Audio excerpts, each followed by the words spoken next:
Recently SCO সম্মেলন অনুষ্ঠিত হয়ে গেল। এসসিওটা কি মনে রাখবে, সাংহাই কোঅপারেশন অর্গানাইজেশন।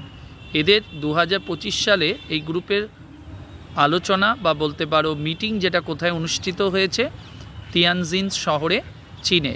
এবার কোশ্চেন, এই অর্গানাইজেশনটা কবে তৈরি হয়েছে? মনে রাখবে 2001 সালে এই অর্গানাইজেশনটা তৈরি হয়, সাংহাই কোঅপারেশন অর্গানাইজেশন।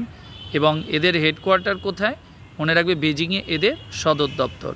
এবং শুরুতে এই অর্গানাইজেশনে মোট 6খানা দেশকে নিয়ে এই অর্গানাইজেশনটা তৈরি হয়, অর্থাৎ ফাউন্ডিং মেম্বার কারা ছিল? চায়না, রাশিয়া, উজবেকিস্তান, কিরগিজস্তান, এই দেশগুলো এখানকার সদস্য হিসাবে শুরু থেকেই ছিল। আর পরবর্তীকালে এখানে ভারত এবং পাকিস্তান অংশগ্রহণ করে 2017-তে, এবং তার পরবর্তীকালে ইরান এখানে অংশগ্রহণ করেছে 2023-এ। আর লাস্ট এই গ্রুপে অংশগ্রহণ করে বেলারুশ 2024 সালে। এই মুহূর্তে এই গ্রুপের টোটাল মেম্বার হলো 10টা। এবার এই অর্গানাইজেশন কি উদ্দেশ্যে তৈরি হয়েছে? মনে রাখবে অর্গানাইজেশনটা তৈরি হয়েছিল security, political and financial cooperation, এই বিষয়গুলোর জন্য এই অর্গানাইজেশনটা তৈরি করা হয়েছে।